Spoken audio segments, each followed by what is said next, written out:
کہ ہر انسان کے اندر خداداد صلاحیتیں، ہنر اور قابلیتیں چھپی ہوئی ہے جو بظاہر نظر نہیں آتی، لیکن یہ وہ قیمتی خزانے ہوتے ہیں جو انسان کی شخصیت، کامیابی اور معاشرتی مقام کی بنیاد پر بنتے ہیں۔ اگر انسان اپنی زندگی میں ان صلاحیتوں کو پہچان کر استعمال نہ کرے، اپنی محنت اور ذہانت کو عملی شکل نہ دے، تو یہ طاقتیں ضائع ہو جاتی ہیں اور آخر کار وہ مٹی میں مل کر فنا ہو جاتی ہیں، یعنی انسان کے ساتھ ساتھ اس کی صلاحیتیں بھی اس کے ساتھ ہی دفن ہو جاتی ہیں۔ یہ دراصل زندگی کا اصل مقصد صرف جینے کا نام نہیں ہے، بلکہ اپنی صلاحیتوں کو پہچاننا، انہیں پروان چڑھانا، انہیں بروئے کار لانا ہے۔ یہی انسان کی عظمت اور اس کی فضیلت کا معیار ہے۔ اب تیسرے شعر میں شاعر بیان کرتے ہیں کہ خدا نے ہمیں یہ جو خوبیاں بطور صلاحیتیں امانت کے طور پر سونپی ہیں، ان سے کام لے کر اپنی زندگی سنواریں اور اپنے ارد گرد لوگوں کو بھی سنواریں۔ کبھی بھی ہم جس معاشرے میں رہتے ہیں نا، ہم اپنے اکیلے نہیں جی سکتے۔ ہمارے ارد گرد ہمارا گھریلو ماحول، ہمارے ماں باپ، ہمارے بہن بھائی، ہمارے عزیز و اقارب، یہ سارے کیا ہیں؟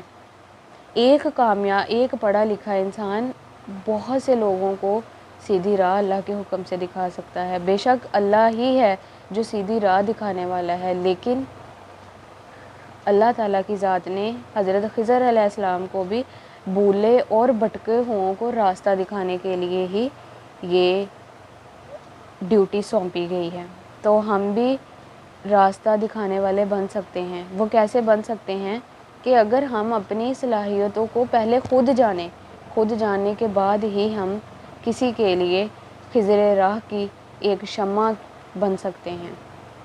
تو بیٹے اپنے آپ میں اتنا سیلف کانفیڈنس پیدا کریں تاکہ آپ اپنے اندر کی خوبیوں کو پہچانیں اور اپنے ساتھ والے دوستوں کو، اپنے فیملی ممبرز کو جو اپنی صلاحیتوں کو نہیں پہچانتے اور وہ سمجھتے کہ ہم زندگی میں کچھ نہیں کر سکتے، آپ کو پتہ ہے کہ نہ صرف ہمارے اندر ہمارا ایک ذہنی کہہ لے کہ خوف ہوتا ہے انا کا، ہماری زندگی میں نہ کہیں بھی نہیں ہے۔ یہ ہمارے اندر کا ایک ہے کہ جب ہم اس کو نہ کہنا سکھا دیتے ہیں تو تب نہ ہوتی ہے، نہ نہیں ہوتی اور نہ ہوتی بھی ہے۔ جب آپ کسی کو اپنی زندگی میں نہ کدھر کہنا ہے اور کدھر نہیں کہنا، اس چیز کو سیکھیں، اس چیز کو ایک توازن کے ساتھ دیکھیں۔ بعض صورتوں میں ہماری نہ ہمیں برباد کر دیتی ہے اور بعض صورتوں میں ہم اپنی عزت نفس کو برقرار رکھتے ہوئے کسی بات میں، کسی معاملے میں انحراف کرتے ہیں، ہم اسے انکار کرتے ہیں۔ تو محنت میں کوئی نہ نہیں ہوتی کہ میں یہ کر ہی نہیں سکتا، نہیں، مسلسل مستقل مزاجی سے کرنی چاہیے اور ایک دن آپ اس گول کو، اپنے اس ہدف کو پا لیتے ہیں۔ تو نہ کہنے سے پہلے اپنے ان بزرگان کی تاریخ دیکھیں کہ جنہوں نے نہ کو اپنی زندگی میں نہیں شامل کیا، اور آپ بھی اگر زندگی میں کامیاب ہونا چاہتے ہیں تو بچوں یہ نہ اپنے دماغ سے نکال دے کہ میں یہ نہیں کر سکتا۔ آپ سب کچھ کر سکتے ہو۔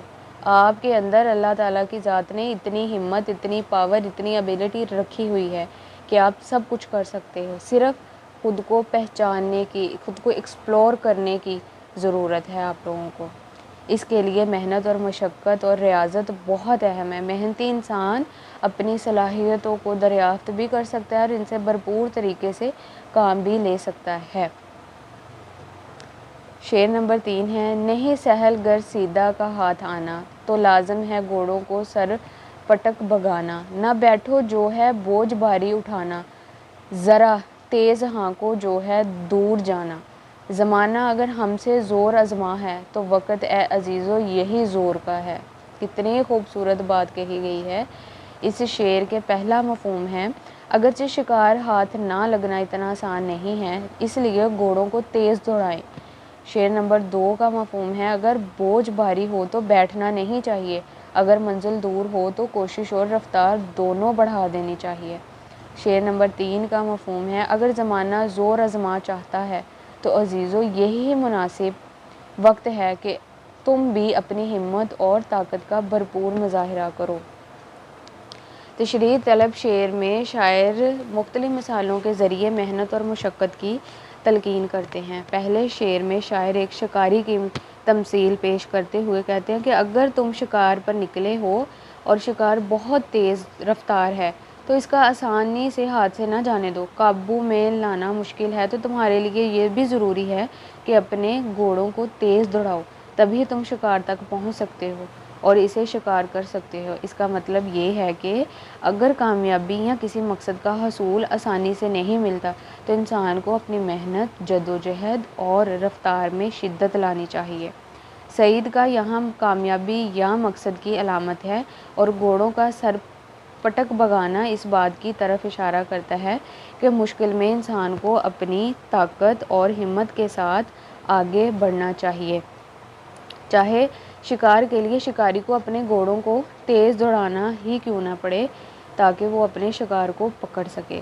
اسی طرح بچوں، زندگی میں بھی اگر کوئی کامیابی یا مقصد حاصل کرنا چاہتے ہو تو اس کے لیے آسانی نہیں بھی ہے تو آپ اپنی محنت کو اس حد تک بڑھاؤ کہ آپ صبر، ہمت اور ثابت قدمی سے اس چیز کو، اس کامیابی کا راستہ اپنے لیے ہموار کر سکو۔ ارشاد باری تعالیٰ ہے، بہت خوبصورت ارشاد ہے سورۃ عنکبوت میں، اور جو لوگ کوشش کرتے ہیں ہم ضرور ان کی مدد کرتے ہیں۔ یہاں پر اللہ تعالیٰ کی ذات کی بھی مدد تب انسان کو حاصل ہوتی ہے جب انسان اپنی زندگی کو خود بدلنا چاہتا ہے۔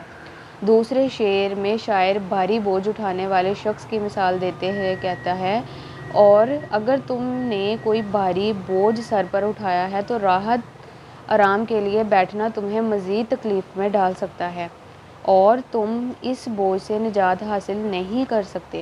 تمہارے لیے یہ بہت ضروری ہے کہ چلتے رہو تاکہ جلد منزل تک پہنچو اور بوجھ اتار کر آرام کر سکو۔ مزید اس میں شاعر یہ بیان کرتے ہیں کہ اگر تم دوران سفر جانا چاہتے ہو تو تیز چلو تاکہ وقت پر منزل پر پہنچ سکو۔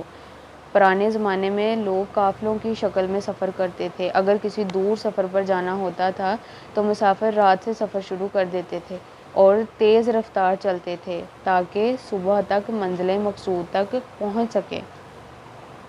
شاعر اس کو یوں بیان کرتے ہیں، جوانی میں عدم کے واسطے سمان کر غافل، مسافر شب کو اٹھتے ہی جو جانا دور ہوتا ہے۔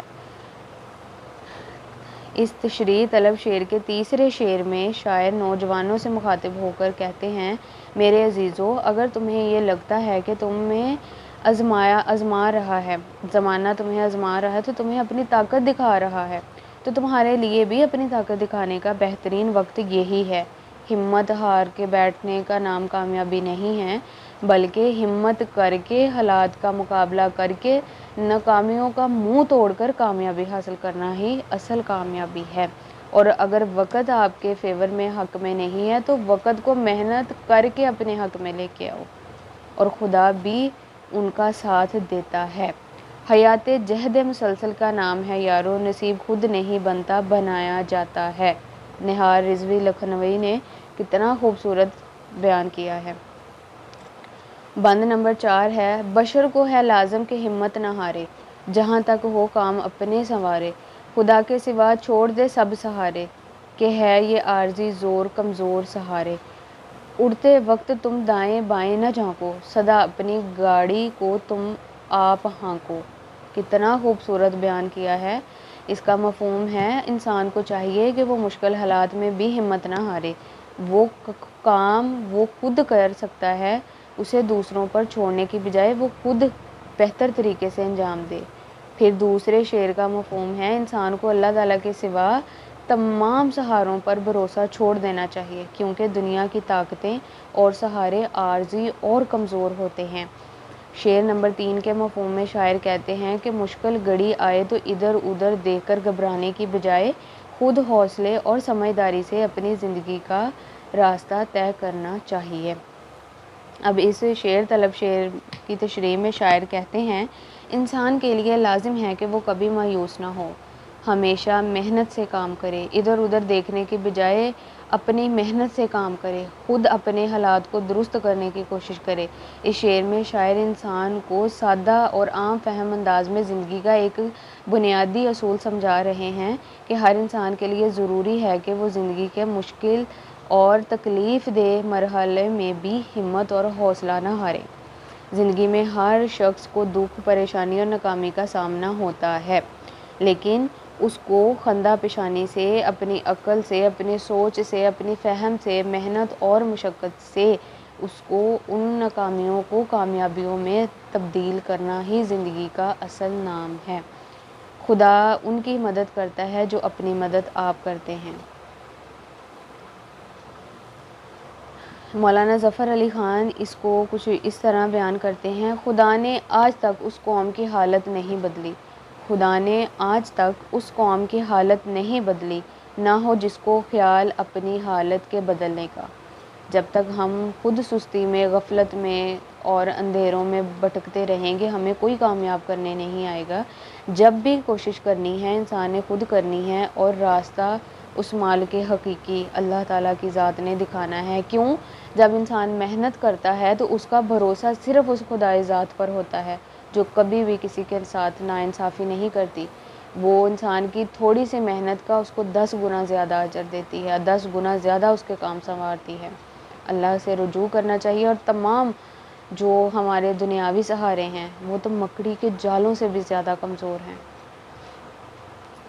یہاں پر دوسرے شعر میں شاعر زندگی کی بنیادی حقیقت اور اس کی اٹل حقیقت کی طرف متوجہ کرتے ہوئے سہارے وقتی اور عارضی اور ناپائیدار ہیں، اصل اور دائمی سہارا صرف اللہ کی ذات کا ہے۔ انسان عموماً دولت، طاقت، رشتہ داروں اور دوستوں اور عہدے داروں اور عقل کے تعبیر پر بھروسہ کرتا ہے، مگر وقت آنے پر یہ سب سہارے کمزور ثابت ہو جاتے ہیں۔ اس شعر میں شاعر کہتا ہے: دوسروں کا سہارا چاہیے کتنا ہی مضبوط کیوں نہ ہو، وہ عارضی سہارا ہوتا ہے اور ایک نہ ایک دن چھوٹ ہی جاتا ہے۔ اس لیے انسان کو صرف خدا کی ذات پر بھروسہ کرنا چاہیے اور اس کے سوا سب سہاروں سے بے نیاز ہو جانا چاہیے۔ اس کے تیسرے شعر میں شاعر کہتا ہے: مشکل وقت میں دوسروں سے مدد کی آس پر نہ بیٹھو، بلکہ اپنی گاڑی آپ ہانکو، اپنا کام خود کرو۔ دوسرے انسانوں سے نہ تو ہمت اور وقت ہماری مدد کے لیے تیار ہوں گے اور نہ ہی وقت وہ ہماری اس وقت مدد کر سکتے ہیں۔ اپنے اچھے حالات اور برے حالات میں وہ مصیبتوں اور مشکلوں سے دوچار ہوتا رہتا ہے۔ بعض اوقات انسان کو جن لوگوں سے امید ہوتی ہے وہ بھی اس کی مدد نہیں کر سکتے۔ دوست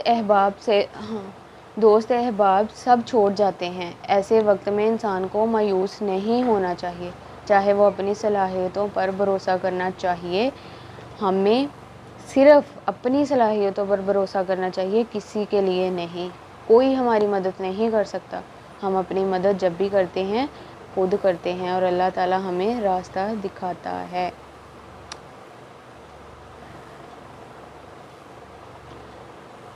علامہ اقبال اس کو یوں بیان کرتے ہیں: تنے بے روح سے بے راز ہے حق، خدا زندہ زندوں کا خدا ہے۔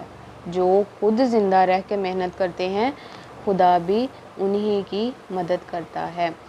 اس نظم کے آخری 5ویں بند میں شاعر بیان کرتے ہیں: تمہیں اپنی مشکل کو آسان کرو گے، تم ہی اپنی مشکل کو آسان کرو گے، تم ہی درد کا اپنا درمان کرو گے، تم ہی اپنی منزل کا سامان کرو گے تم ہی کچھ اگر یا کرو گے۔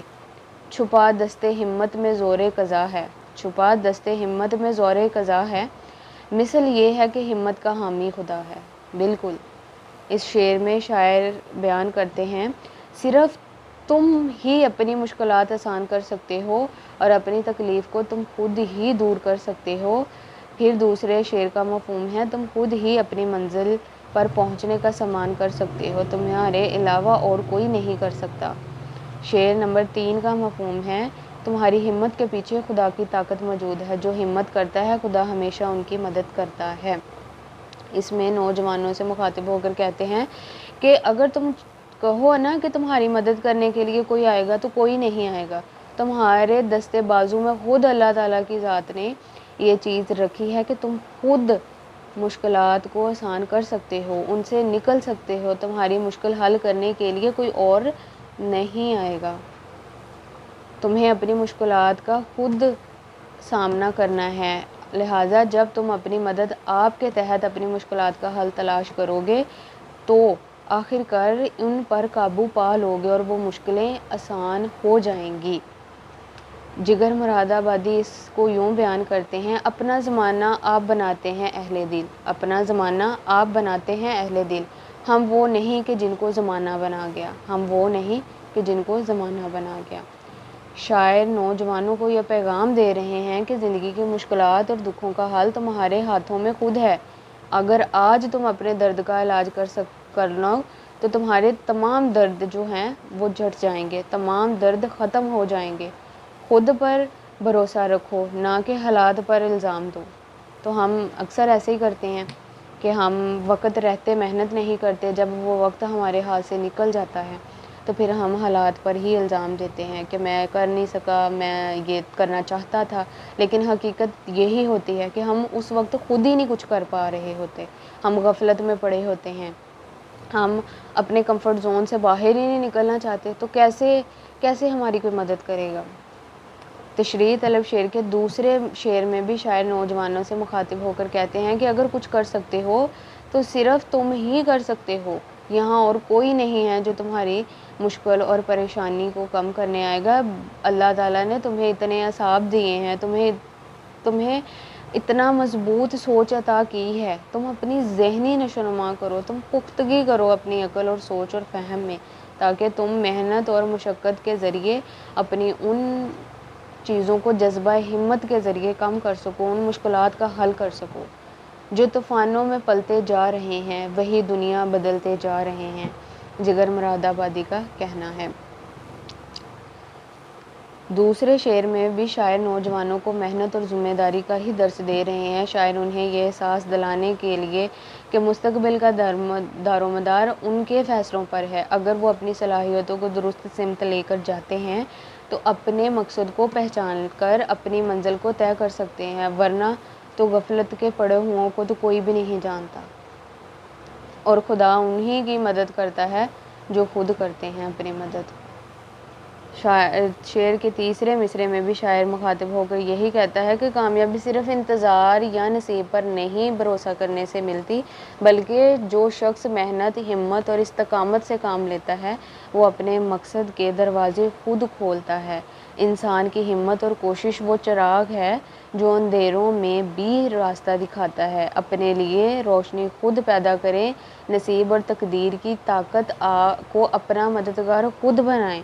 کامیابی کا راز ہمت میں پوشیدہ ہے, اور جو شخص اپنے اندر یہ خصوصیت پیدا کرتا ہے وہ زندگی کے ہر چیلنج کا کامیابی سے سامنا کرتا ہے. تو بچوں, محنت اور کامیابی سے آپ ہر وہ چیز حاصل کر سکتے ہیں جو آپ کو لگتی ہے کہ ہم نہیں پا سکتے. ناممکن اور ممکن یہ صرف ہماری ایک فیک سٹیٹمنٹ ہے. اس دنیا میں اللہ تعالیٰ کی ذات نے کچھ ایسا نہیں رکھا کہ جو ناممکن ہو. اگر آپ محنت کرتے ہیں اور آپ کو پھر بھی وہ چیز نہیں ملتی تو پھر یہ خدا کی حکمت ہے. خدا نے آپ کے لیے وہ اجر کسی دوسرے طریقے میں رکھا ہوا ہے, اور وہ ذات بابرکت ضرور وہ اجر انسان کو عطا کرتی ہے. اگر انسان یہ سمجھے کہ محنت کے بغیر میں کسی فیکٹری, کسی فارم کا مالک بن جاؤں, یا میں سیاستدان بن جاؤں, یا میں کچھ بھی بن جاؤں, تو ایسا ممکن نہیں ہے. اپنے ذہن کی ذہن سازی کریں اور اس کو یہ میں نہیں کر سکتا اس جملے سے ہٹا کر اس جملے پر ایگری کریں اس کو کہ میں یہ سب کچھ کر سکتا ہوں. ہاں مجھے محنت کرنی پڑے گی, ہاں مجھے اپنا آرام کھونا پڑے گا, ہاں مجھے اپنی نیندیں حرام کرنی پڑے گی, لیکن مجھے اللہ نے یہ ہمت عطا کی ہے. اللہ نے دوسری مخلوقات سے بیٹا ہمیں کیوں ممتاز بنایا ہے؟ اسی لیے ممتاز بنایا کہ اللہ تعالیٰ کے سکھائے گئے علم سے فرشتے نہیں وہ جانتے جو انسان کو جانا تھا. آدم علیہ السلام کو جب اللہ تعالیٰ نے فرشتوں کے سامنے انٹروڈیوس کروایا تھا تو یہی تھا نا کہ اللہ تعالیٰ نے فرشتوں سے پوچھا اچھا میں یہ چیزیں سامنے رکھ دی گئی اور بولا کہ بتائیں جی ان کے نام کیا ہے، تو وہ نہیں بتا سکے، لیکن اللہ تعالیٰ کے حکم سے حضرت آدم علیہ السلام کو ان اشیاء کے اسما سکھائے گئے تھے، نام یعنی کہ سکھائے گئے تھے، تو انہوں نے وہ بتا دیے۔ تو بیٹے یہی تو وہ برتری اور فضیلت ہے جو انسان کو دی ہے، اور اگر اللہ نے ہمیں فرشتوں پر برتری دی ہے، دوسری مخلوقات پر برتری دی ہے، ہمیں اپنا نائب اور خلیفہ بنا کے بھیجا ہے، تو ہماری بھی تو کچھ ذمہ داریاں بنتی ہیں نا، ہماری بھی تو کچھ رسپانسبلٹیز ہیں نا کہ ہم اپنے آپ کو پہچانیں، اپنی کھوج کریں، اپنی سیلف ایکچولائزیشن کریں اور اپنی خودی کو پالیں۔